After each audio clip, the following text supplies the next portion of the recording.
Please note, the following story contains very graphic and disturbing content. Viewer discretion is advised.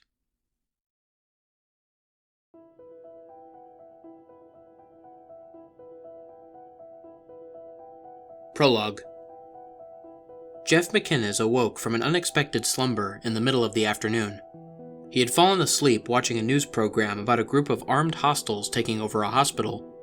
Police had been dispatched to the scene, and the last thing he remembers is watching a news crew get gunned down on camera. He remembers waiting for the call and not getting it until the moment he awoke. Lieutenant Jeffrey McInnes answered the phone and anticipated the response. His supervisor, Derek Walsh, made the call. "We need you down here. We're going in. Be here in an hour." "Yes, sir," Lieutenant McInnes responded. It would take half an hour to arrive at the station. He needed to pack up quickly. He turned off the TV and headed upstairs to get dressed. He opened his closet and pulled out his uniform. After getting it on, he went out to the garage to get his personal gear. He removed his 15-inch combat knife and attached it to a harness on his uniform. His personal sidearm, a Glock 17, hidden on a waist holster. Besides his personal shotgun, a Mossberg 500, the rest of his gear was at the station. He loaded up the truck and drove off. Upon arriving at the station, more than half the station's force was already dispatched to the location. The parking lot and the garages were empty. He entered the depot where the special weapons and tactics teams were preparing to engage. He approached Walsh, who was giving a briefing to several SWAT and police officers. "The situation is rapidly spiraling out of control. We have lost contact with those inside, and few remain outside to answer our calls. They have no contact inside the building." "What do we expect inside?" a sergeant asks. The supervisor answers with a straight look. "You're going inside a hospital. Expect a lot of civilian staff and patients. We have no contact with the armed group, nor do we know what their intentions are. Regardless, I expect and encourage strict trigger discipline. Identify and subdue hostile targets and detain non-hostiles. Look for any unarmed civilians and neutralize the group. They are dangerously armed and large in numbers, so expect heavy resistance." McInnes, who is by now apparent to Walsh, asks, "What's the plan of approach then?" The supervisor motions to a map of the building. "There are 6 entrances to the building. The first, obviously, is the main entrance and lobby. The building has heavy security, so we don't know what to expect on opening the front gate. A good amount of officers were dispatched to the main gate. They reported fire from the building as the first group of officers entered. As more arrived, the fighting got harder until it simply ceased. Only a few officers remain at the main gate.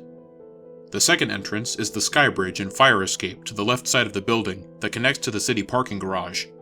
Unfortunately, they were able to use explosive charges to demolish the sky bridge, so it's not a possibility. The third entrance is the staff entrance at the back of the building. Fire Team 3 moved in through this location, along with 2 detectives and several officers. We have not heard from them since. The fourth entrance was pointed out by Officer Mendez.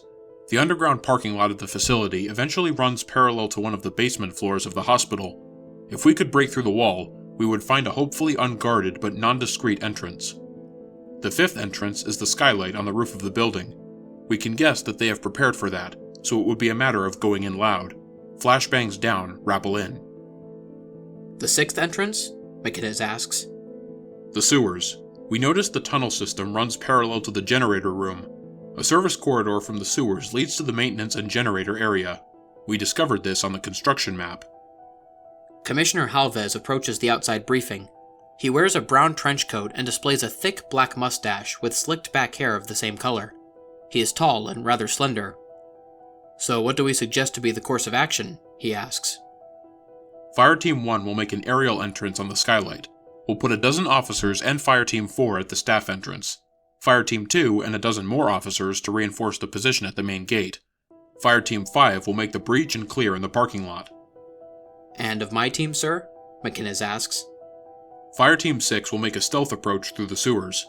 Until there is action, no other teams will engage. You will keep in contact and confirm location every 10 minutes. If none of your team respond, we will breach and clear. Now get suited up. Half hour till approach. Don't get the first bunch of idiots involved." First bunch of idiots was slang for the FBI. Walsh's motto was not getting the FBI involved. Keep the situation contained and controlled so it doesn't become a national issue. It basically meant, Keep it off CNN. Chapter 1. Breach and Clear. Once you're down the manhole, you'll be moving north. The tunnel leads directly to the service entrance. Do not move in until you are cleared. And good luck. Walsh explained to the team as they slide down the manhole. The sewer smelled of waste. The water was thick and mucky. The stench was unbearable. Officer Burnside coughed out, and McInnes explained simply to suffer in silence. Officer Burnside, Richards, and DeLisle form the team's backbone. Sergeants Jeremy Rico and Cliff Hiddleston are executive leaders. McInnes led the team. Team members Burnside, DeLisle, and Hiddleston use the standard issue 9mm MP5 MAC submachine gun. Their MP5s have reflex sights and tack lights, and are extremely lightweight. The slang name MAC derives from a term for machine pistols and SMGs. They carry standard issue Glock 17 sidearms, nicknamed 9s. Hiddleston carries an SPAS-12 shotgun, nicknamed the Boomstick.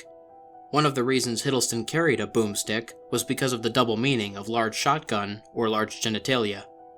Officer Richards favors the heavier, but more powerful and accurate, 45 caliber UMP submachine gun. He carries his personal sidearm, a 45 caliber USP handgun.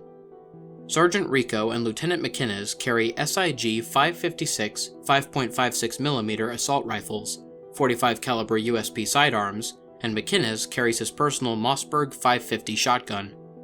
The officers' weapons are suppressed, save the shotguns, which are traditionally reserved for breaches and close-quarters environments. Sergeant Hiddleston took point down the tunnel. With the rest of the team behind him, they all made their way towards the service corridor only a few dozen meters down the tunnel. Their tack lights brightened up the tunnel, and their feet trudged in the shin-deep sewage. Hiddleston motioned to the oncoming stairway that led to the maintenance access. He stepped up the stairway, coming to a chained door. Officer Richards handed a lockpick gun to pick the padlock. Once it was opened, the 6-man fire team moved inside. They heard the mumblings of several voices distant down the hall that they came to, and they disabled their tack lights. Walsh contacted the team. Are you inside? Affirmative, McInnes says quietly. You are clear to move in. Keep it quiet, neutralize threats, and look for signs of civilians. When you make it upstairs, I will give the signal to Fire Team 4. Over and out. To their right was the generator and a ladder leading up to a maintenance office. Straight ahead was a hallway with rooms and closets to the left and right of the corridor. McInnes motioned for Hiddleston to check the maintenance office. Hiddleston moved up the ladder and entered the alcove before peeking down and giving the all-clear signal. McInnes motioned for the team to move forward. Each member crouched and snuck quietly, peeking to check each room and staying below the windows. 2 shadows approached the end of the corridor where it bisected another hallway. Officer Rico and McInnes aimed down the sights of their SIG 556 rifles. Take the one farthest, to the right of the closest one, McInnes whispers. As the 2 figures appear, wearing ballistic vests and armed with rifles, the 2 officers take the shots. 2 .223 caliber rounds launch from each rifle and enter the cerebrum of each target. The SWAT team moved quickly to identify the targets. Both targets are confirmed dead. They were wearing Kevlar ballistic vests, ski masks, camouflage garments, and armed with AK-47 assault rifles, with high-cap magazines and EOTech sights. These guys have some nice choppers, Rico remarked. The AK-47 was commonly referred to as the chopper for its high power and relative inaccuracy in fully automatic fire, thus chopping an area. In a way, any high-power, rapid-fire, low-accuracy assault rifle was called a chopper, but it was coined with the AK-47. Cut the chatter, McInnes tells him. Just saying, man.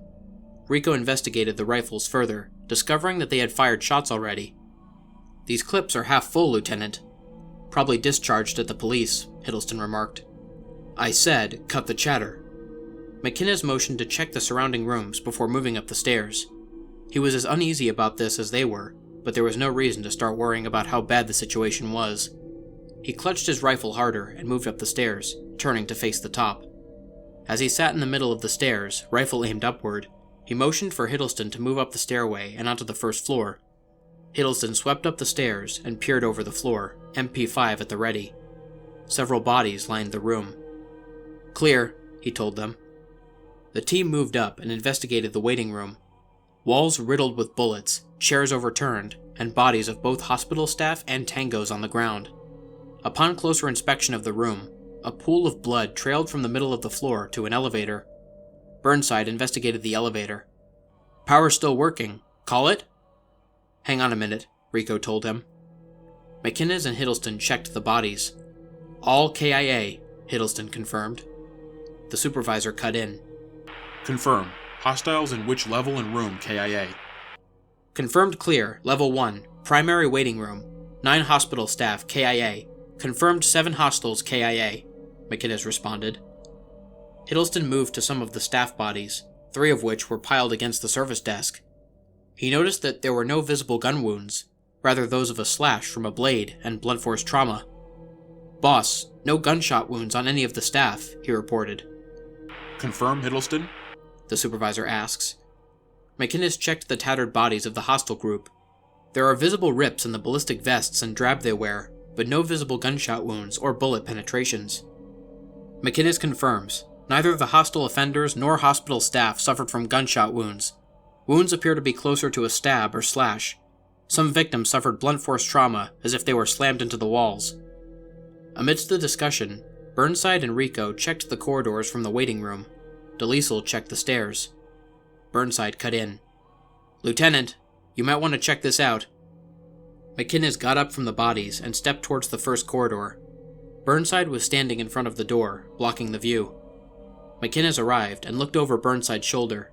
Splatters of blood were dispersed rather distantly along the walls, and he lowered his vision to the floor, caught startled by the sight. Disemboweled staff and soldiers, their organs and intestines hanging loosely out of openings in their stomachs. Burnside inspected the bodies. "They were torn apart. I can't imagine what the hell did it," he mumbled. McInnes was still taking in the sight. Hiddleston tapped McInnes on the shoulder. "There's a stairway at the end of each hall. We head upstairs and take both sides of the building?" "Yes," the squad leader replied. McInnes motioned to Burnside and Richards to move with him. Rico, DeLiesel, and Hiddleston would take the other set of stairs. As they stepped through the puddles of blood and gore, Burnside was cursing, muffled by his balaclava. "Suffer in silence," McInnes told him. Burnside tries to dodge the blood splatters on the walls, which are fresh enough to drip onto his shoulders. "Jesus," he whispers. "Yeah, put that on a damn shirt for the squad," McInnes sharply responded. Richards tried to avoid stepping in the guts and on the bodies, but to no avail. He steps inside an exposed stomach cavity of a staff worker, making a splashing noise that sounded close to stepping in a muddy puddle. Intestines got tangled on his boot. Inevitably, his uniform was stained and his boots splashed with internal fluid and blood. He attempted to shake off the intestines before cutting them off with his knife. McInnes knew that this was as much a hostile situation as it was a crime scene, and they were tampering with bodies. It took time, and distracted them as well. After they cleared the first corridor, McInnes motions for them to hit the wall. He cornered the intersecting hallway, his rifle aimed down the hall towards the stairwell. He didn't notice the bodies lined against the wall, nor the trails of blood leading into the rooms lining the corridor. He was completely focused on the set of stairs. He motioned for the team to move up while he had them covered. They took the left and right sides, opening up doors and scanning the hospital rooms, while he crouched and steadied his aim on the stairwell. "Nothing but a mess of blood and equipment. Christ," was the first report from Burnside. The reports to follow were not much different. McInnes didn't want to look. He really didn't want to see what they saw. They moved out of the last rooms and made their way towards the stairs. They stood on both sides of the stairwell entrance, waiting for him to move to the door. He made the lockpick hand motion, and they backed up behind him. He began picking the lock, bouncing the tumblers back and forth to get the door opened. "We are done," he says, as he finally unlocks the door. The 3 of them move in a straight line up the stairs, Burnside on point. The stairwell is close quarters, so Burnside's MP5 gives him an edge in CQB. Richards peeks over with the UMP, and McInnes covers their rear with the SIG 556. They move up the first set of stairs, cornering each stairway carefully. A trail of blood begins from the middle of the stairwell, all the way to the top, and Richards follows it attentively. Once they reach the top of the stairwell, Rico's team reports that they have reached the door and are moving through the east side of the building. Burnside opened the door, which was surprisingly unlocked.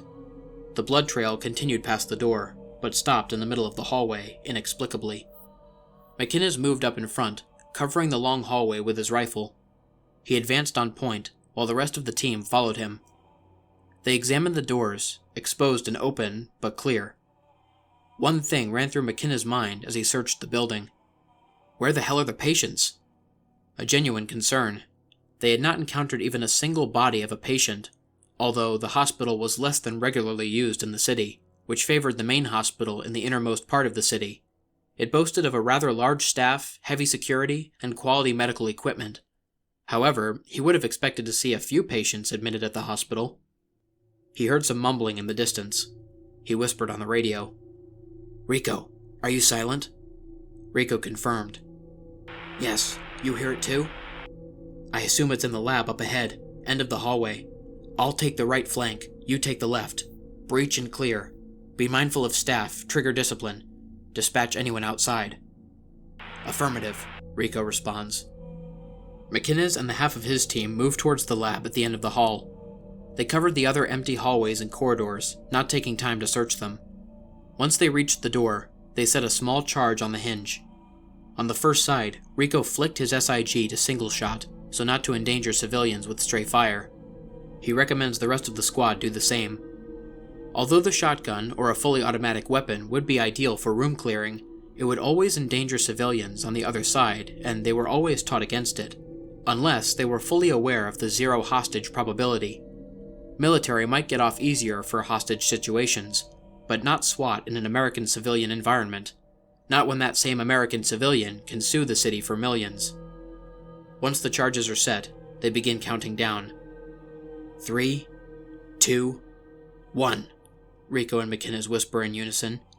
The charges blow, and flashbangs are thrown into the room. McInnes sweats, gripping his gun tightly, waiting for the bang. It's only 2 or 3 seconds after the throw that the flashbangs are set off, but to the squad, the anticipation feels like hours. Immediately after vaulting into the room, both groups of the team immediately identified hostiles. They didn't have time to notice any specific people, only those who were armed and those who weren't. Within 5 seconds, the pops from each suppressed weapon stop, and the smoke clears. 7, 8 confirmed down, 2 unarmed, Rico called out. Burnside leaped onto an unarmed person, preparing to restrain them, while Richards grabbed the second. The supervisor cut in. "What the hell happened?" "Breach, room clear, 2nd floor, laboratory," McInnes reported. At that moment, the situation destabilized. "Boss, some of the armed are wearing scrubs," Hiddleston called. "Lieutenant, docs with guns." "Jeff, both types were armed, no patients." "Lieutenant, confirm." Supervisor Walsh spoke firmly. "Made a mistake coming here, you stupid idiots." McInnes was dizzy. Maybe it was the rapid movement of the breach followed by the sudden stop of action. Maybe it was the noise. Maybe it was everybody yelling at once. But he heard those words mumbled, from one of the unarmed, very clearly. "Do you even know what's going on?" He shakes it off and grabs the handcuffed doctor. "What did you just say?" he asks violently. The doctor, in teal-colored scrubs, black slicked hair, clean-shaven, and glasses, responds, "How did you get in the building?" "No, what did you just say?" McInnes growls. "Boss, command?" Burnside asks, confused. "McInnes, we're sending in the team via the staff entrance. Confirm." No, you can't send any more. You can't make any more openings. You gotta seal this place off," the doctor explains. "What do you mean?" McInnes asks. "Confirm, command. Sergeant Jeremy Rico. We're fine. We have 2 hostages. We could use help. 1st floor is clear," Rico fiercely reports. "The loud noises. It's going to attract them. Don't open this place up. There's a reason we sealed it off," the doctor tells him. Hiddleston observes movement from the hallway, followed by yelling, "Boss! Company!" Several armed mercenaries came from the north corridor and opened fire on the windows of the laboratory. Hiddleston ducked. McInnes was pulled down by Richards. Burnside was crouched with the second hostage. Rico dodged to the edge of the window, ready to return fire. DeLisle was too slow. 7.62mm rounds penetrated the windows, shattering the glass and finding themselves in the ribs, lungs, and throat of Officer DeLisle. He dropped to the ground, already dead, although Hiddleston managed to drag him to the corner and attempted to resuscitate him. As this was happening, Rico was blind firing down the hall with his SIG, McInnes and Burnside prone on the ground, and Richards trying to aim down his sights to get a clear shot. Rico, with his waste of ammunition in automatic firing mode, had managed to eliminate one mercenary whilst fatally wounding another. Richards had straightened his aim by the time McInnes had aimed down his sights at the hall. The mercenaries had taken to cover in the rooms, calling out, "Left flank!" to one another. While Rico and Richards were concentrated in a steady aim, not listening, McInnes shifted his view to the right side of the hall, with a door at the end. One mercenary dodged out of the room, attempting to fire his AK-47, but McInnes dispatched him with a 5.56 burst aimed between the eyes. Before the mercenary hit the floor, he was already dead. The other two mercenaries had taken the right flanks, to the left of the laboratory windows. McInnes had called to Richards and Rico, "Left side!" This time, both squad members aimed to the left, dispatching two mercenaries who had exited out the door quickly. By this time, the quieter doctor had stood up and ran out of the room, catching the attention of Hiddleston. By this time, Hiddleston had already given up on the dead Delisle and ran out of the door to catch the second doctor. Burnside, breaking the silence, aside from combat speech, had screamed, "Officer down!" although only 30 seconds after the event. He was a little late. McInnes, quicker than his previous destabilization, had noticed Hiddleston leaving and moved to pursue. Burnside kept his eyes on the first doctor, telling him to stay put. Rico and Richards moved to investigate the bodies and rooms for any more mercenaries. The supervisor, screaming for a sitrep, was met with silence. Hiddleston, who was already down 3 halls, had set his sights on the doctor, who had reached the end of the hall before the sergeant yelled, "Stop, or I will fire!" The doctor had turned around to face him at this point. The doctor, standing straight, wearing a white lab coat with combed, short blonde hair and a moderate complexion of no more than 30 years old, began to speak. "You're all gonna..." before being cut off by a single shot. Initially, Hiddleston thought it to be the shot of McInnes, who had just turned the corner. The problem was that McInnes' weapon was suppressed. Instead of making the corresponding connection, he was greeted by more hostile fire. McInnes pulled him around the corner. "What the hell's going on, boss?" Hiddleston exclaimed, asking rhetorically. He didn't expect an answer, mostly because McInnes could not possibly know. Instead, the thoughts of the previous doctor's speech entered his mind. Made a mistake coming here. Tried to seal off the exits. Several SWAT officers from Fire Team 4 had already entered the building and were arriving up the stairs. 2 mercenaries stood at the top, firing upon McInnes and Hiddleston, and were caught off guard by the arriving SWAT fire team, who quickly dispatched them. It was only then that McInnes had the slightest clue about the situation. Fire Team 4 reported their objective to clear the 3rd floor.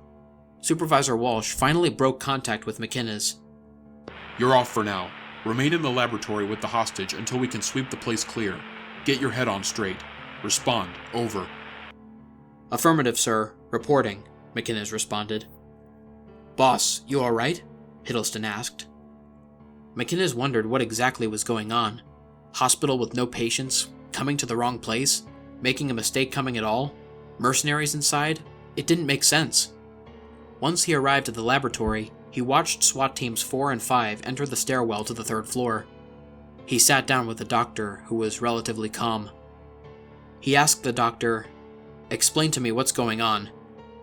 The doctor sighed, but started, "Look, we have to get out of here." "Start at the beginning." "They came here to clean up, but it just went so wrong. We screwed up." "You didn't see anybody on your way up?" the doctor inquired. "No, why?" Rico asked. "Look, the patients. We did some awful things. We took in people in intensive care and offered meager prices. We took in rehabilitation patients. Anyone to..." "This is Fire Team 4, Lieutenant Wilson. Encountered civilians. Unarmed, bad shape. Need medical evacuation ASAP." "Crap, what's he doing?" The Fire Team 4 commander cut in. "Say again, Wilson?" Walsh asks. Gunfire is heard on the radio. "Wilson, Fire Team 4, come in!" Walsh demandingly asks. Audible screams on the radio are heard. Some appear to be panicked. Others are violent. "Fire Team 5, the police on floor 1 cut in. "They ambushed us, requesting assistance," before being cut off. The doctor turned to McInnes and said, "It's too late now. They're probably already out of the building." McInnes responds, "Why were the mercenaries here?" "To clean up what went wrong."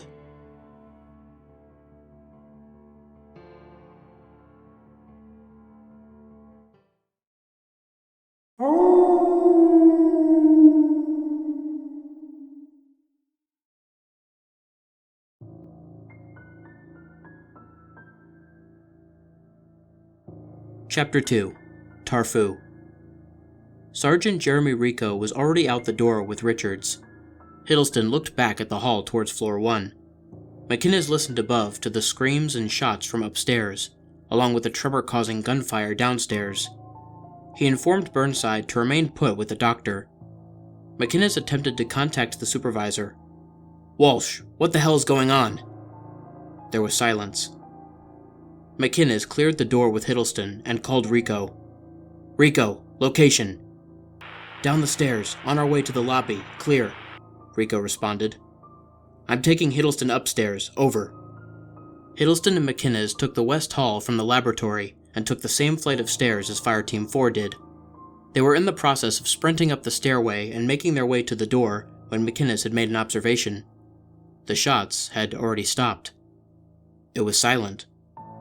He slung his SIG over his shoulder and removed his Mossberg 500.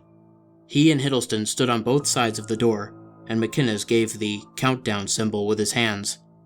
Hiddleston gripped the door handle for McInnes to breach. McInnes began lowering his fingers one by one. Hiddleston listened to the chaos 2 floors down. It was silent up here. McInnes' index finger lowered on the Mossberg's pump. The middle finger lowered, and Hiddleston gripped the door tighter.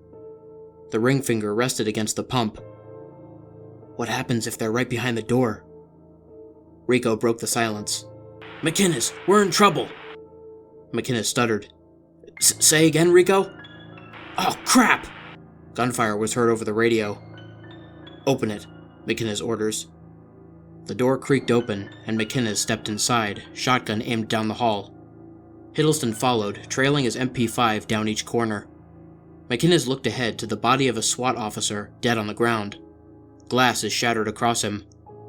As they stepped further down the hall, Hiddleston noticed the ricochet rounds on the wall and busted doors further down the hall.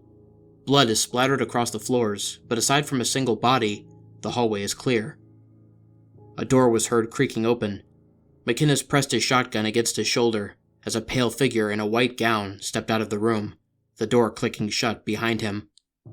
His face was turned, obscured from their line of sight, and he appeared to have several flesh wounds across his arms. As they looked lower, they noticed he was trailing blood on his feet. McInnes called out, "Stop where you are! Get on the ground! SWAT!" The man only stood still. His head turned, revealing his yellow, casted eyes, crusted. His mouth appeared to be dried on, but from a distance, little could be made out. That was, until he started screaming, waving his arms in the air towards them. McInnes was ready to squeeze the trigger, but it was a second gunshot from a handgun that ended the man's life. Stepping out of an opening to the right were 2 SWAT officers who called out to McInnes. "Identify," one of them said. "Lieutenant McInnes, Fire Team 6. You?" McInnes responded. "Lieutenant Wilson, Fire Team 4. This is Officer Kamano. Both fire teams got ambushed by these things. We took cover in here. Then it stopped." McInnes takes a few steps towards the body. He inspects the face of the man, with the yellow casted eyes dripping out pus from the sockets. His mouth is crusty with an unknown substance, but it appears to be gangrene. His mouth is definitely infected. His gums were green. "These guys can take God knows how many rounds," Wilson tells McInnes while the latter inspects the body. These momentary distractions of an unusual scenario keep them from focusing on their surroundings, which is why Officer Kamano so easily snuck up from behind them and pulled off into a room. Hiddleston and Wilson chased after him down the hall, while McInnes was still distracted by the body. Officer Kamano's screams can be heard echoing down the hall, and Hiddleston jogs with his SMG shoved hard against his shoulder, his eye down the rail and through the reflex sight. He turned the corner of the hallway and watched Kamano get dragged into a room by 3 patients. He pulled the trigger aiming at one's head, and ended the patient's life with a burst of 5.56mm rounds directed at the throat. Wilson took after him quickly, rushing into the line of fire and breaking into the room, while Hiddleston tried to keep up. Wilson busted down the door and didn't take any time to aim before rapidly firing his gun. By the time Hiddleston had reached the room, Wilson had emptied his clip. As Hiddleston stepped inside the entrance, he looked at the mess of fatally injured patients, all with several wounds, dying on the floor, struggling to get back up. He and Wilson both looked at Kamano, who was already stripped and opened up. His guts were splayed over his exposed stomach, and he was already dead. The patients were quick. Hiddleston stepped over the bodies and examined them. They were still alive and kicking, despite having several bullets lodged in their lungs and throats. He began to fire single shots into their heads, while Wilson reloaded and joined in. Sergeant Rico and Officer Richards had made it down the stairs where 3 officers were firing down a hall. They reached the bottom when a patient came from behind and snapped the neck of one of the officers. It took the officer's gun and killed another one. The 3rd officer fired a shot into its head, while Rico covered the officer with his rifle. Officer Richards turned to face a man running at them with a syringe. The man screamed, "I'm here to help you! I'm here to give you all what you need!" The man tackled Richards, trying to drive the syringe into his throat. The man's eyes were bloodshot and bleeding, focused and intense on Richards, who was struggling while the syringe got inches closer to his throat. Rico swung his SIG like a club at the man and swung the stock of the gun into the man's face until it collapsed on itself. The officer was grabbing clips from his dead colleagues. Rico asked the officer, "Where's the rest of the cops?" The officer answered, "They ran off. The rest are the 5 you see here." "How many?" Richards asked. "There were 11 of us. 5 more ran off in different directions. They probably fared no better." "We're going to look for them," Rico told him. "I ain't going nowhere, man," the officer responded. Richard asked, "Why don't we get out through the staff entrance?" "They locked up the entrance once we got inside. You want to try and chew through a 6-inch steel door? Be my guest." "That was when all hell broke loose," the officer answered. "Well, you're welcome to go upstairs with the rest of my team, alone. Richards and I are looking for your buddies. Chances are, though, they're going to ambush us again," Rico explained. "Nah, man, I'm going with you," the officer told them, and followed them down the hall. Rico aimed his rifle down the hall, slowly stepping on each tile. The step of each boot made a rough, hard sound every time he pressed his foot down. He turned the corner of the hallway, and Richards had swung wide around, staring his UMP straight at the end of the corridor.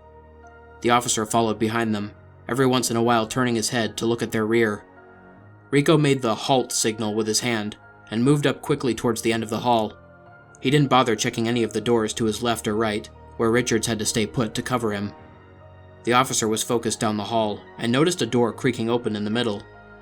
All 3 of them focused on the door, when Rico saw the advancing shadow on the officer. He tried to speak. He really did. He tried to warn the officer, yelling, shooting back, but he was silenced when the door to his right flung open.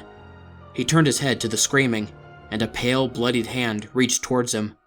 He felt a sharp pain in his hip. Instinctively, he pulled his rifle up and fired automatic rounds at point blank, right in the head of whatever attacked him. He was firing his gun with one hand, flinching and grabbing his side with the other. He lost control of his rifle and fell to the ground, looking at his hip to see a protruding shard of glass.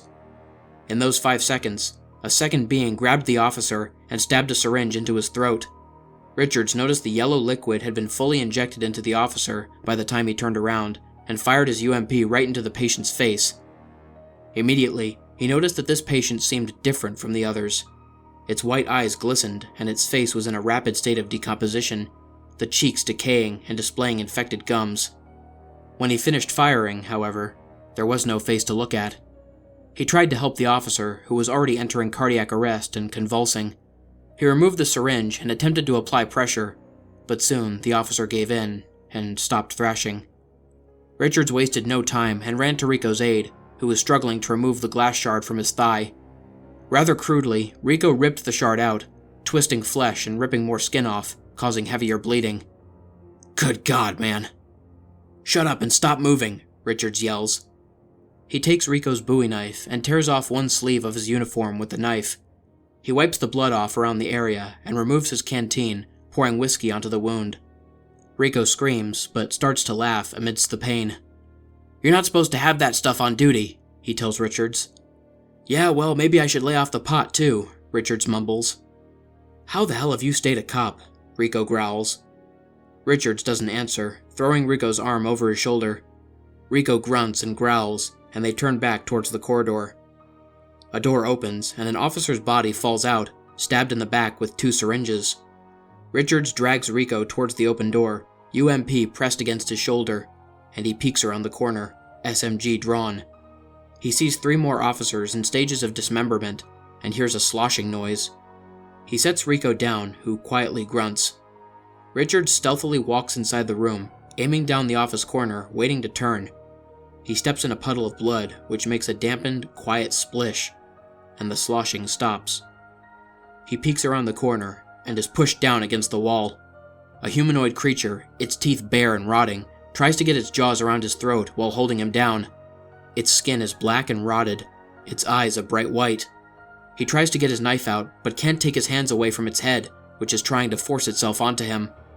Richards pushes the creature back, trying to get to the doorway, but is tripped by it. It drags his leg back, and he turns over, lifting his knife at the creature, stabbing into the being's arm. It recoils for a short moment, and he struggles to get up. The creature grabs him again, pulling him back, and sliding him across a puddle of blood. He slips trying to push his arms up, and the creature, its arms pushing his shoulders down, bares its jaws on his throat.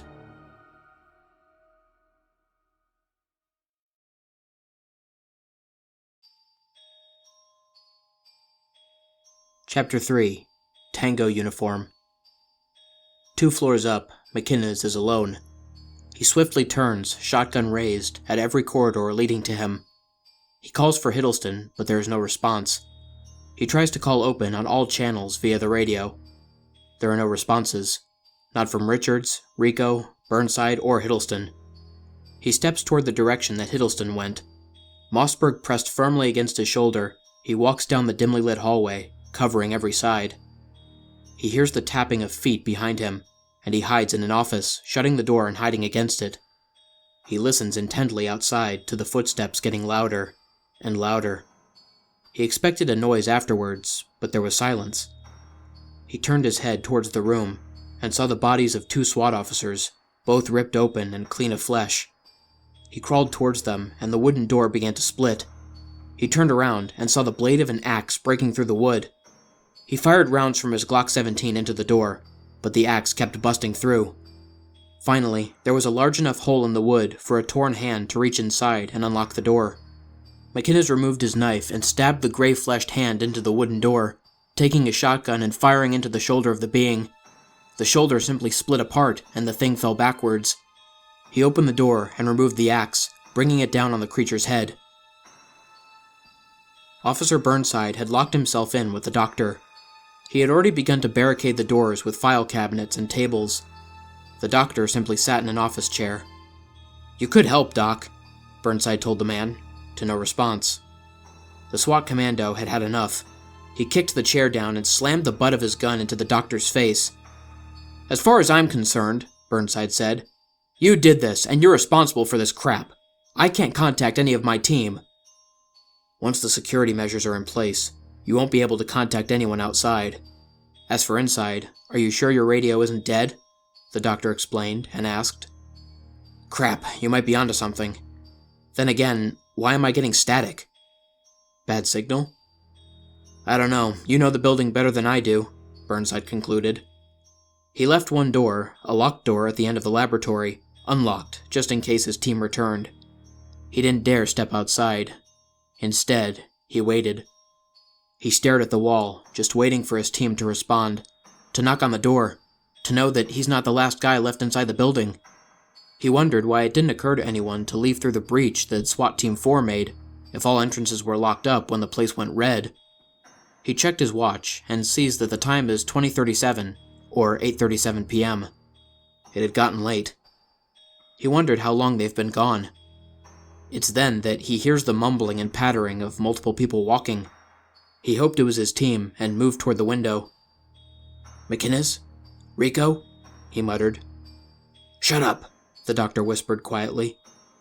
Burnside turned to face the doctor and spoke moderately. "What did you say?" Burnside's collar was yanked back, and he felt a warm, slime-like substance splash down his neck.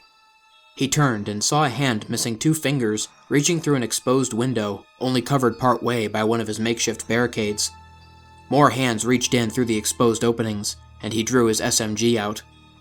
"We are so screwed," Burnside observed. He began firing into the pale, gray arms reaching towards him, watching the bullets pass through them. He observed that they were not bleeding. He started hitting the arms back with the stock of his MP5. One hand dug into his shirt and ripped a sleeve off in trying to pull him in. He struggled with his torn sleeve, trying to tear it off so he wouldn't be pulled out the window. He tripped and started to be dragged through the opening when the doctor held his sides and pulled him back in. Burnside got back up and fired into the openings, firing every last shot of the current clip. When he reloaded, he realized he was on his last magazine. He grabbed the 3 mags from DeLiessel's body and motioned towards the back door. The doctor followed him, picking up DeLiessel's Glock. They quietly stepped out of the room, trying to avoid the mass of unknown human experimentation that was behind them. They turned the corner of the hall, and Burnside moved right, down the corridor towards the stairs leading to the bottom floor and basement. They reached the end of the corridor and looked down the stairs, where a patient stood, his back turned to them, coagulated blood dripping down his naked, gray body.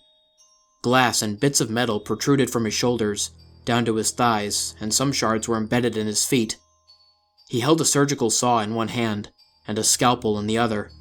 The scalpel was dripping blood.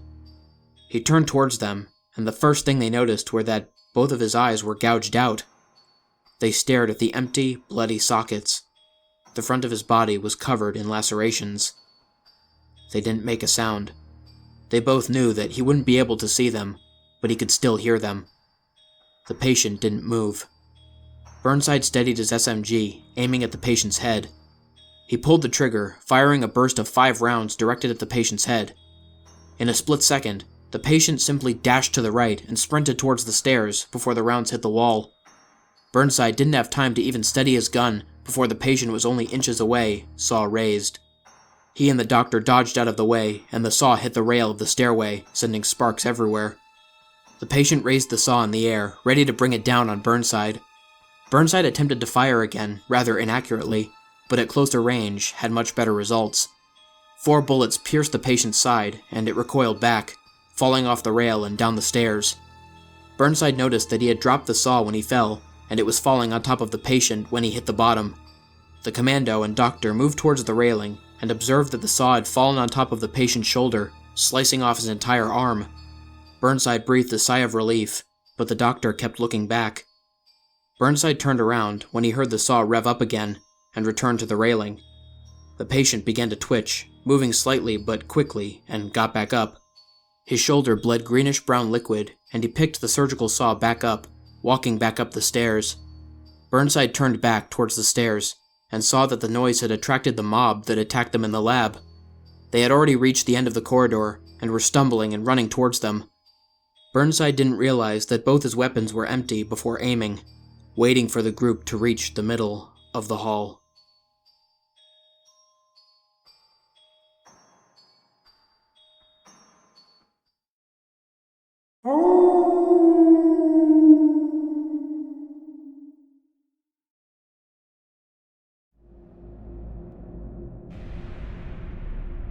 Chapter 4.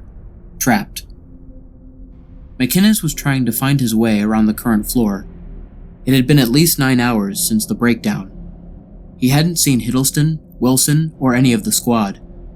He had moved up several floors previously, and made his way to the 6th floor of the hospital. He had snuck around the infected patients, conserving his ammunition. The hospital emergency lights were on, but aside from that, the power was deactivated. No lights, no water, and the only way to turn them off was down below. On the 9th floor, Fire Team 1 had made their breach through the skylight. He could only assume that they were all gone. What really blew his mind was why they never sent anyone else in. When the place locked down, contact couldn't be made. Surely they would have found a way in by now. He knew there was more at play here. He entered a hall with a desk and lobby. He was looking for the next set of stairs. In his mind, he cursed the architect in charge of designing the facility. 2-floor stairs located separately between each intersecting floor. It was infuriating and frustrating. He feared the worst for his squad. On the chance that they were even alive, they'd be well hidden on the lower floors. There was no way, as he discovered, to simply wander the halls. At least, not without interfering infected. Lots of interfering infected, he thought to himself.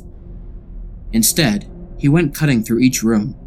He only had to deal with the infected that were too weak to get out of the rooms.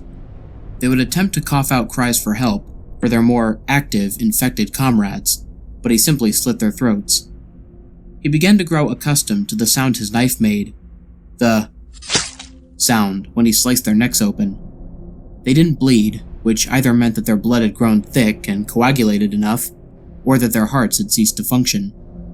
He didn't quite care, because slitting their throats seemed to work. Perhaps it didn't kill them, but it prevented them from speaking. He turned the corner of the lobby towards the next stairwell, shotgun pressed firmly against his shoulder. On his previous run-in with the infected, he was lowered down to 15 shells, 1 final pistol clip, and a magazine and a half for his SIG. He couldn't afford to waste ammo, but the fire axe he carried seemed to dispatch them quickly if he swung at their skulls. He stepped down the hallway, shotgun raised, relieved that he made it another floor. A cop appeared from the corner, less than 10 feet away from him. He was stumbling, his head slumped over on his shoulder, gun in his hand. When the cop passed the corner, McInnes saw a syringe in the back of his neck, half full of the green liquid that previous infectees had tried to administer in the form of syringes. The cop raised his arm, gun slipped between his loose fingers, towards McInnes. McInnes, in a move of instinct and reflex, simply pulled the trigger of the gun before the cop could fire. When the cop's head collapsed and fell apart, it occurred to McInnes that the sound would attract anyone in the vicinity. He was right. The running footsteps came from the hall, along with the screams and laughs. He picked up the USP-45 from the cop's hand and was about to open the stairwell door when he realized it was locked. He pulled the axe from the strap on his backpack and attempted to bust through the window. The footsteps grew louder, along with the growls. He tried to reach through the door window, just inches away, pressing his arm down hard enough into the broken glass window that it punctured his arm. Blood began to seep from his arm and down the door. He was only inches away from the locked knob, reaching farther. "I hunger," a voice called from behind him. He didn't look back, stretching his fingers towards the locked knob. He wasn't able to reach it. He attempted to pull back, swinging the glass on the door back and forth in his arm. His sleeve was caught on the door. He pulled his sidearm out, turned his head, and aimed down the hall at the group of infected stumbling towards him. He began firing rounds, aiming for the head, bullet after bullet. He watched as each infected charged towards him, a bullet passing through their skulls. His eyes rode the bullet to the point of impact. 6, 7, 8, 9. The infected began to pile up on the ground. He didn't miss. The infected just kept coming. For every one that dropped, another was charging closer and closer again. The shattered head of an infected patient dropped, slid, and hit his foot. The next infected was but a foot away, and McInnes fired his next bullet at point-blank range. He fired the next shot, greeted with a click from his gun. Burnside sat inside another barricaded room, this time on the bottom floor. He and the doctor had checked both entrances. They were locked. They attempted to check the sewers, which had collapsed. Burnside recalled the breach entrance in the parking lot, and that was when they were ambushed, yet again. Burnside and the doctor had barricaded themselves inside the security room on the bottom floor. They could be watching the whole building, if the power was on. They could figure out where McInnes, Hiddleston, Rico, and Richards were, if the power was on.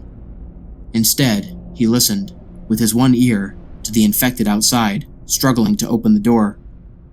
Burnside had lost an ear and 2 fingers on his right hand to the blind psycho. In addition to losing half his right hand, his MP5's grip had been sliced, and so was his clip. Not that it mattered. No bullets spilled out, and that was what saved him, realizing his gun was empty. Instead, he jumped off the railing and ran down the stairs, with the doctor following him. The blind psycho chased after them, the infected following more slowly behind. They ran towards the staff entrance, which had been locked down. Upon turning around, the blind psycho had been right behind them, slicing into Burnside's helmet, slicing a clean piece, and the officer's ear, right off. They ran past it, trying to run to the main entrance. This was a bad move on their part, attracting several infected on the way. They didn't bother to try and lift the wreckage away. They simply ran, with at least 3 dozen infected following them, seemingly able to outrun them. They took the first door they saw and slammed it behind them. While Burnside held it against the piling infected, the doctor moved tables and cabinets against the door. They didn't take the time to notice the dead officer in the room with them until they actually looked around the room. They were stuck inside a small security room with a security guard inside, several syringes stabbed into his back. It didn't occur to Burnside to terminate the fallen officer before he could awake. As far as the SWAT commando was concerned, the man was dead. The doctor knew, though. The doctor didn't bother to mention it. He knew what happened to people, live or dead, once they got the serum. Once they had the serum, getting any infected blood into the bloodstream of a non-infectee would have the same reaction, but they were generally slower and tended to be weaker. It was those who were directly infected with the serum that were generally stronger. The doctor himself was curious to see the results of several syringes. They didn't expect the patients to have a desire to infect others. They didn't expect the patients to retain any form of consciousness, let alone a collective mind, able to operate as one. They certainly didn't expect the breakout. The PMC made a mistake coming in. If the doctors had died inside, they would have been meaningless casualties.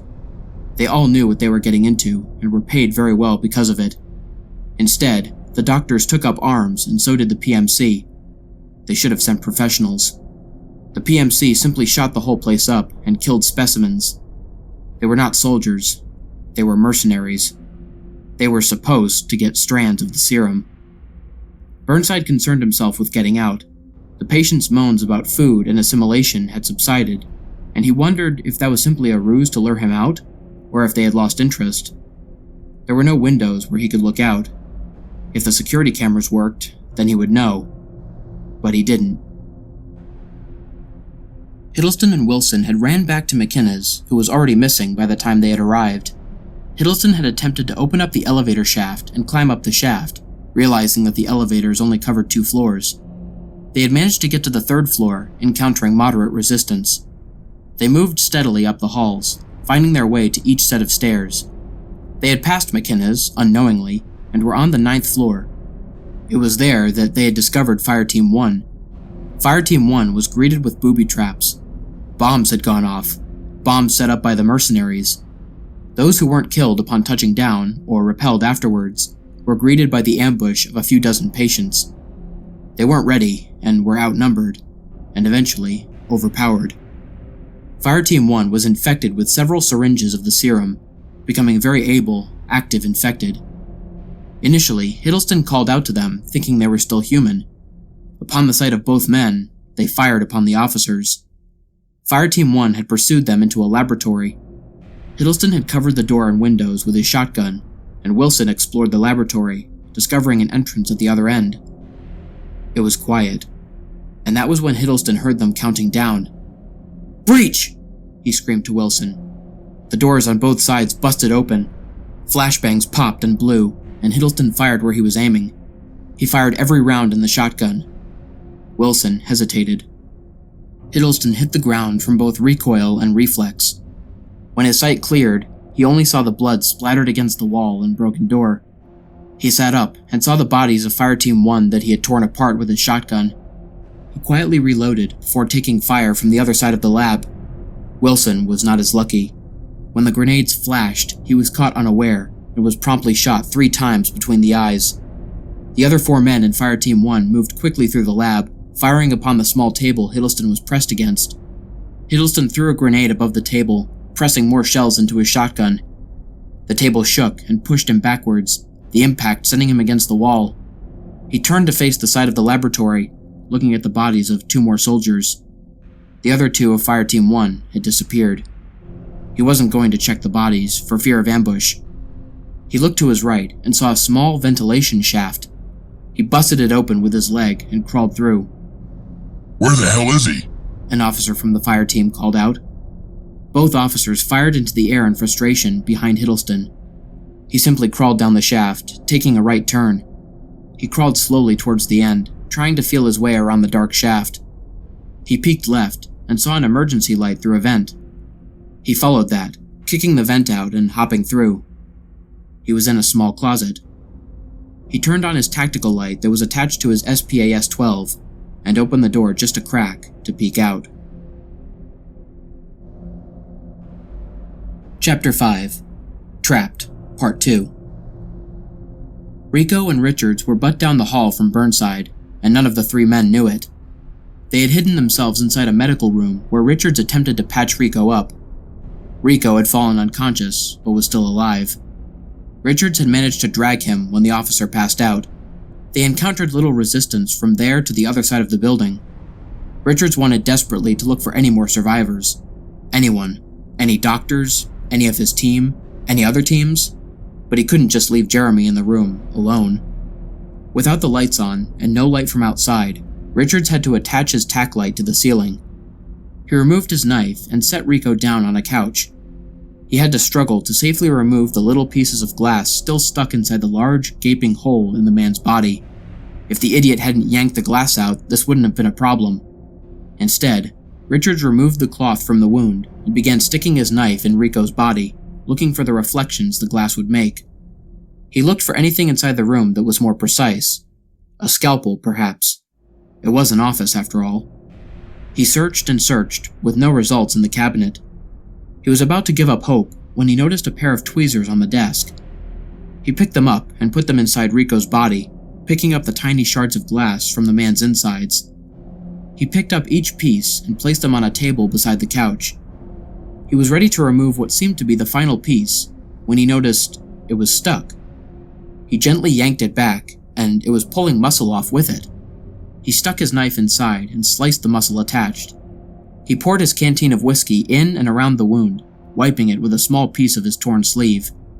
He pulled another strip off his other sleeve and wrapped the wound with it. He sat down against the wall, drinking the rest of his whiskey and praying that help was on the way. It had been a few hours, at least, that Richards had waited inside the room. That was when he heard the commotion down the hall. It was enough to wake him up, at least. He had heard Burnside's voice screaming to move into the room, and heard the patients growling, screeching, and even cackling outside. He sat and stood up, walked to the door, and peeked down the hall, looking at the 6 or 7 infected that were attempting to break into the room. He watched them as they began to stop struggling with the door, and simply stood still, some standing right beside the door. They were waiting for whoever was inside. They were smart. It was then that a tall infected moved past, right in front of him. It felt the wall, and Richards backed up. He stood, backed against the wall, Rico on the couch, light still hanging from the ceiling, when the infected swung the door wide open. The light swung back and forth, and Richards noticed that the infected had no eyes. Only bloody sockets remained. The swinging light revealed each part of the infected patient as it shined. Its lips were gone, revealing its infected, gangrened gums. He saw a reflection in its hands. It was a surgical saw. The patient stepped into the room, standing in the middle. It walked slowly towards the light, hitting itself against it. It pulled the surgical saw up and sliced the flashlight in two. The noise woke Rico up, and he opened his eyes, starting to mumble. It was enough noise for the patient to hear, and he swung his saw in the air, revving it up. "No!" Richard screamed, the scream which trailed down the hall. The patient swung the saw down on Sergeant Jeremy Rico.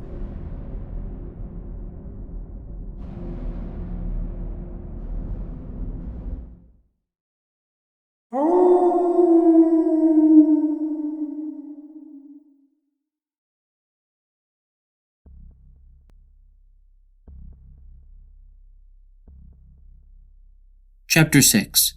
Reunion. Hiddleston had peeked out of the door with his shotgun. He felt tension, then was pulled back by his shotgun out of the door. He cursed and drew his knife towards the assailant. The man in the shadows had a gun drawn out in the light. Hiddleston was in the light and could see that his knife was too far away. He would only be able to strike long after the man shot him. He stood in the light, waiting for the shadow's reaction. Breaking the silence, an accented voice whispered, "Hiddleston?" It was McKenna's. "Boss," Hiddleston spoke. "You're alive." "Where are the others?" the squad leader asked. "I don't know. Fire Team 1 is infected by whatever that stuff is. Wilson is dead. I lost contact with the rest of the team. If they're anywhere, it's probably the bottom floor." McKenna sighed and checked his ammunition. "How many rounds you got?" "I got 6 shells." He checked his MP5 and his spare mags. "Half a clip, one spare, and a full pistol mag. You?" "I burned through most of my ammunition," the lieutenant said while he checked himself over. "I have an empty shotgun, 2 shells, my MP5 is dry, and I might have 1 pistol mag and half in the pistol." "We're not ready for a full engagement. Move through the rooms?" Hiddleston suggested. "Good idea, but we still run the risk of finding rooms full of them," McInnes responded. "Either way, let's get going." McInnes dropped his axe over his shoulder and into his hands. He aimed down the hall with his MP5 set to single shot. They needed to conserve ammunition however they could. If they ran out, they were going to be fighting these things with their hands, and that's not exactly a smart idea if there was a group of them attacking. "We need to find the doctor and figure out how to get out of here. If he knows about these things, then he knows how to get out," McInnes stated. He turned the corner, axe against his shoulders, ready to swing. He peeked to check the hall. The dimly lit exit sign was still running on emergency power, and there were the stairs. He stepped out into the hall, and he heard a snicker. "Did you?" Hiddleston nodded. He looked around, but all paths were clear. McInnes looked up into the shadow of the ceiling. He saw light bounce off of a small object on the ceiling. A thin, reflective rod, and a glowing liquid. He raised his axe and nodded to Hiddleston. He looked up again, and heard laughter, when the patient dropped onto him. Richards had grabbed the blind patient from behind. It instinctively swung the saw down on Richards' right arm. He felt the blade slice right through his skin and flesh, burning and hitting the bone. The saw rubbing and slicing through the bone made him nauseous, and he felt the vomit rise up his throat. "God!" he screamed. The saw kept slicing, through the bone and out the other side, slicing his arm clean off. Richards pulled back, the stump below his elbow bleeding profusely. Jeremy Rico had stirred and sprung towards the patient. He fired his pistol at the creature, each shot missing when the patient dodged it. He pistol-whipped the patient down and grabbed the saw from its hands. The patient gripped his scalpel and stabbed into Rico's wound. He cursed and brought the saw towards its throat. It kept trying to twist the scalpel inside, but it missed anything vital. Rico screamed, "I'm gonna murder you, you piece of filth!" With one arm, the patient attempted to hold the saw back, and Richards got up, using his left arm and body to hold the patient's arm down. It squealed and screeched, only attracting more of the infected who were just entering the room. Rico brought the saw into the patient's throat and sliced down. The saw cut right through the throat and decapitated the patient, sparks beginning to fly when it hit the floor. Rico swung up and brought the saw towards the infected, swinging it at their brains. Richards reached for his handgun. Rico swung the saw into a patient's ribs and it jammed inside. He pulled out his knife, and tackling the infected, bringing them all down, he stabbed into their heads. "Rico!" a voice called. Rico turned and saw Officer Mendez firing at several infected down the hall. "Mendez!" Rico screamed. Richard stood at the end of the hall, a stump where his elbow was. Rico sprang up and attempted to help Richards. Mendez killed the last infected and ran down to both of them. Burnside had heard the commotion and began removing obstacles from the barricade. "What if it's a trap?" the doctor told him. "I damn well heard them, didn't you?" Burnside answered. He pulled the table back and unlocked the door. He opened it a creak and saw Mendez running towards the end of the hall. Burnside and the doctor left the room and sprinted down the hall towards them. Burnside turned the corner and saw Richards on the ground, Mendez and Rico trying to stop the bleeding. "Crap!" Burnside spoke. Rico and Mendez turned towards him. "Burnside!" Rico yelled. "We need a cloth or something!" Burnside ripped his handkerchief from his pocket. "Here, use this!"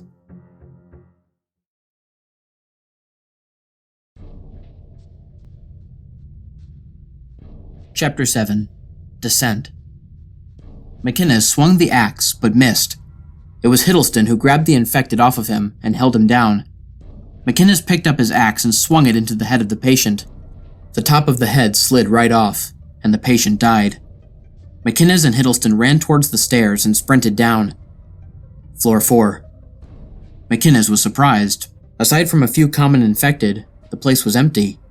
There used to be hordes of them wandering the halls. They entered the 4th floor, and a lone infected wandered the hallway. McInnes swung his axe into it and kept moving, Hiddleston following. The patient wasn't dead yet. and when it screamed with its last breath, half its face broken off, the doors of floor 4 all opened. "Room to room wasn't a great idea, I guess," McInnes said. "Run!" Hiddleston screamed. They started running, the infected opening up the doors and following. Some were running behind them, but the majority of the patients were walking. It was the 3 shots that rang out and the bullets that hit the wall in front of them that caused McInnes and Hiddleston to run faster. "Fireteam 1?" McInnes sighed. "Yeah," Hiddleston growled. They turned left and went down the hall. They took another left on the corner and found an elevator shaft. "Get it open," McInnes said, handing Hiddleston his axe to wedge in between the doors. McInnes pulled his handgun out. 4 runners came around the corner. He fired 2 shots, both finding their way into their targets. The other 2 were mere meters away from him when he fired the 3rd, 4th, and 5th shot. 2 of them hit the 3rd runner, but the 5th missed, ricocheting against the wall. He fired again, 2 shots. As if time froze, he watched the bullet graze the ear of the running patient, a mere 4 feet away down the hall, and the final bullet find its way into the patient's cranium. He watched it drop to the ground, sliding across the floor, and laying dead at his feet. A walking patient turned the corner. McInnes squeezed the trigger and his gun clicked. He reached down for his last pistol magazine when Hiddleston reported that he had gotten the door open, but broke the axe in the process. McInnes turned around and started running when he felt several thumps against his back and a piercing pain at the end. He cursed, reloaded his weapon, slid on the ground, and flipped over. The bullets that had hit his body armor and punctured his back pressed in. He aimed back at the infected SWAT officer, who had adjusted his aim lower to McInnes. McInnes fired first, 4 rounds at the head. 2 shots bounced off the officer's helmet, but the other 2 hit right between the eyes. The infected commando fell on top of McInnes, and Hiddleston turned the corner, shotgun in hand. "I'm hit," McInnes told Hiddleston. Hiddleston knelt down at McInnes to lift the body off of him, as the last SWAT commando turned the corner, knife in hand. He charged at Hiddleston, and Hiddleston swung his combat knife. The commando tackled Hiddleston at the waist, going low and swinging Hiddleston upward. Hiddleston lifted his knife and plunged it into the back of the commando's neck. The commando swung him over and reached for the knife in its neck. Hiddleston recovered and reached for his shotgun. The commando jumped onto Hiddleston, attempting to wrestle the gun from his hands. McInnes lifted the body off of him and noticed more infected had turned the corner and were only a couple meters away. He lifted the body up and threw it on top of the mob, causing them to fall. He reached for his magnum and turned around, seeing the commando and Hiddleston fighting. The commando stopped wrestling the shotgun and attempted to bring his knife down on Hiddleston's head. Hiddleston grabbed the commando's hand, which clasped the knife, and pulled his shotgun into the body of the commando. The commando was getting the knife closer into Hiddleston's face, as Hiddleston had clutched the shotgun against the commando. The knife slowly cut into Hiddleston's cheek, and Hiddleston fired the shotgun into the body of the SWAT officer. The officer fell back, and the blade plunged in and ripped, slicing Hiddleston's cheek apart. Hiddleston fell backwards, and McInnes pulled his shotgun off of his sling, slamming the stock into the officer's head. When the officer fell backwards, Hiddleston fired his shotgun into the officer's face, collapsing it. McInnes was grabbed from behind. He slammed backwards to get the hands off of him, and turned around, shotgun raised. The infected had already recovered. Its arms reached towards him. He attempted to fire, his shotgun only clicking. "Crap!" Hiddleston fired his shotgun into the infected. "Run!" he screamed. McInnes turned around with the sergeant and started running. Hiddleston began loading his 2 remaining rounds into the shotgun. When they reached the elevator, McInnes yelled to Hiddleston to go first. "You've got no ammunition," Hiddleston responded. "That's an order," McInnes yells. McInnes shoved Hiddleston down the shaft, who landed on top of the broken elevator. McInnes loaded the last shell into his shotgun and turned around. A hand covered his face and pulled him forward.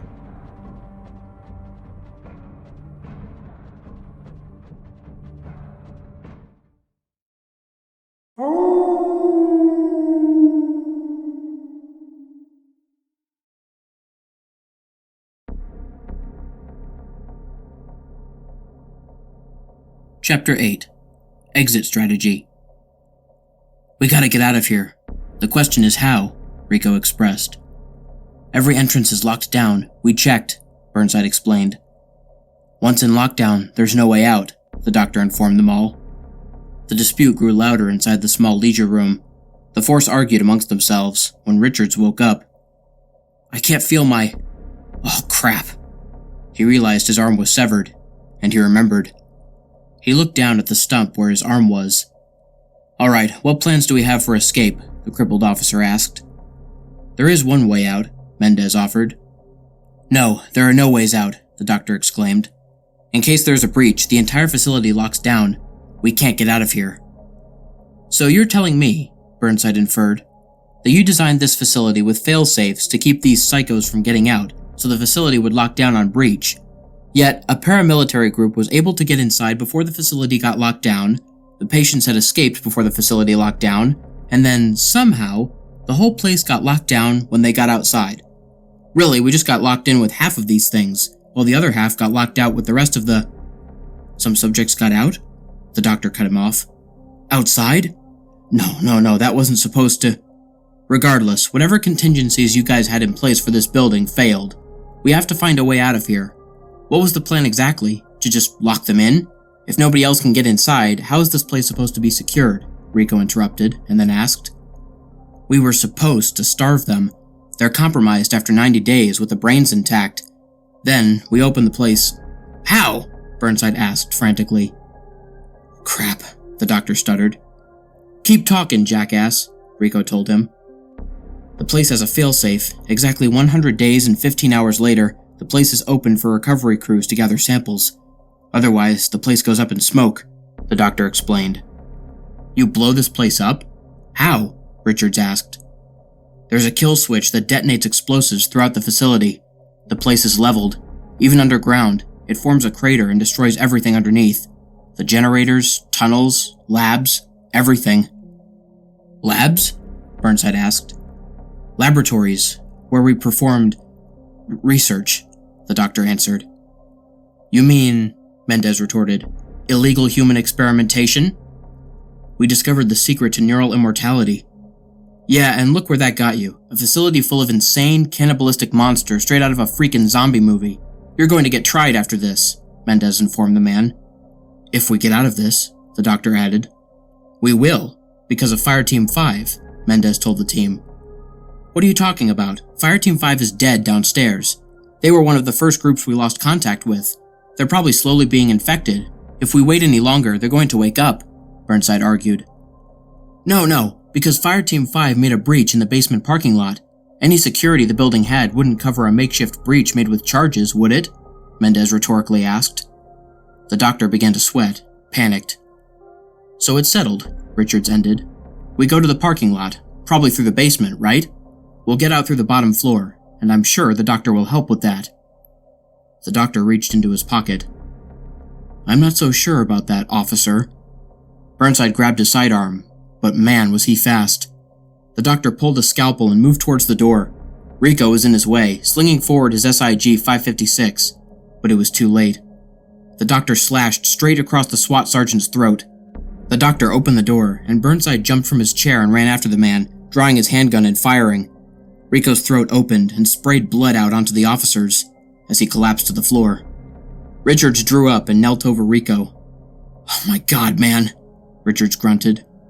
Rico's entire throat was exposed. His eyes twitched, then glazed over.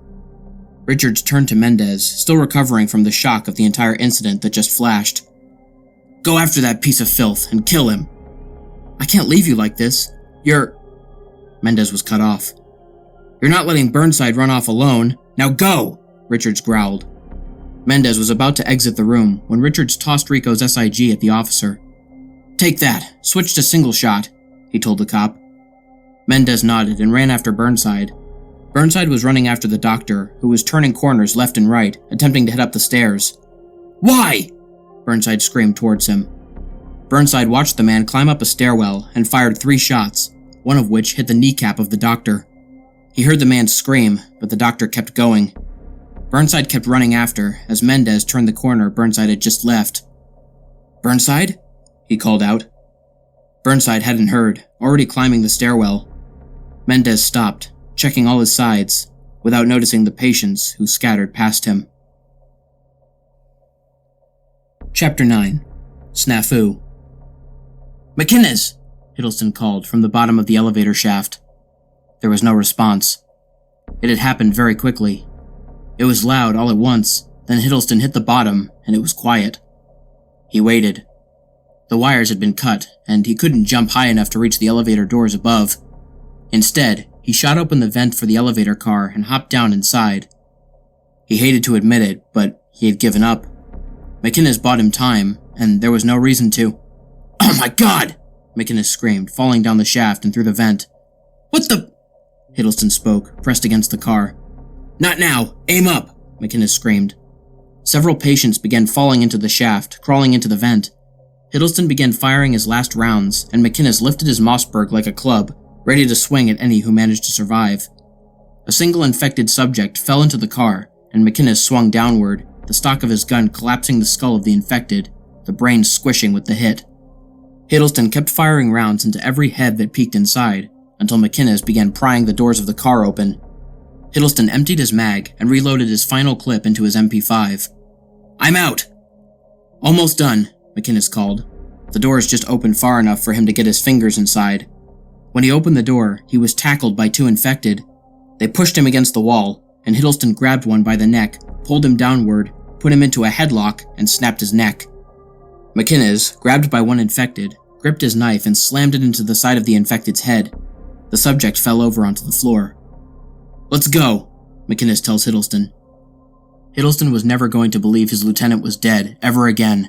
The man simply always beat the odds. "How many rounds do you have left?" the squad leader asked Hiddleston. "I fired 4 in the new mag, 26 left," Hiddleston answered. "I have 1 shell left," McInnes informed the sergeant. So we're screwed, Hiddleston thought to himself. The two moved down across the hall. They made it to the second floor, where the laboratory they found the doctor in was. They attempted to open the doors, but they were blocked. The shattered windows were piled with objects and obstructions. The team had probably barricaded themselves in. Hiddleston found the back entrance, and they moved inside the laboratory. There was a struggle, apparently, and DeLiessel's body was missing. Only a puddle of blood remained where his body was. Did they carry his body away? Hiddleston asked. Not unless he was embalmed. No blood trailing out. He couldn't have been dragged through either. There are no openings in the windows, McInnes answered. There was a commotion outside. Hiddleston nodded out of the room, and McInnes moved back out through the exit. He peeked out the door and saw the doctor run past. He drew his shotgun out and stopped the doctor. "Don't move," he called. The doctor turned around. "You're alive," he told them. "Where's Burnside, the rest of the team?" Hiddleston asked. "Rico's dead. So is every other fire team." The doctor began stepping towards them, scalpel behind his back.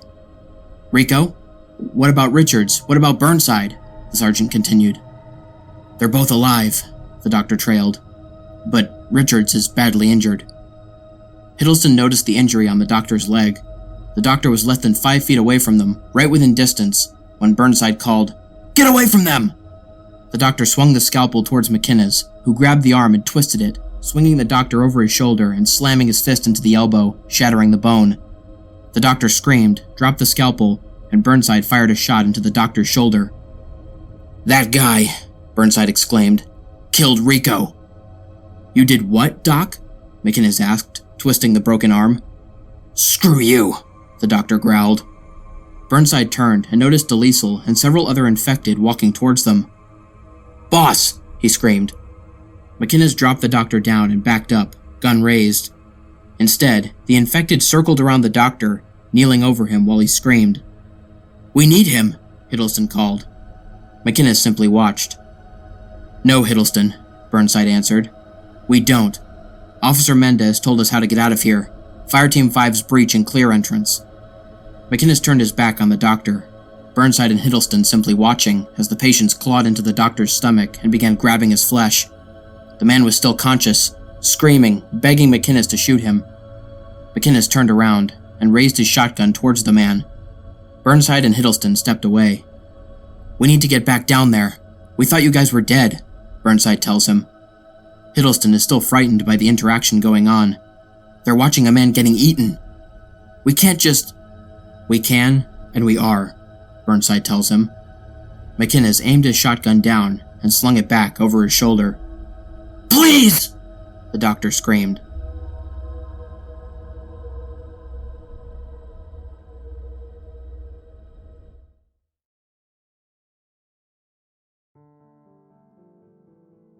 What's up, everybody? This is the Lone Wolf here. Thank you so much for listening. I hope you guys enjoyed listening to the full story of Hostage Situation. If you did, please feel free to like, share, and subscribe, especially if you're new to my channel. Hit that bell for notifications and join the Lone Wolf Pack.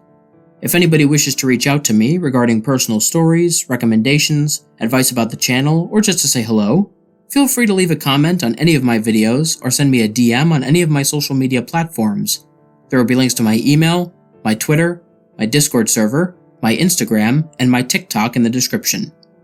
For anybody interested in the music, all of the tracks used in this video will be listed in the description below, along with links to the artists that created them. Until next time, stay spooky. And remember, the hunt begins when the moon is full. Sweet dreams.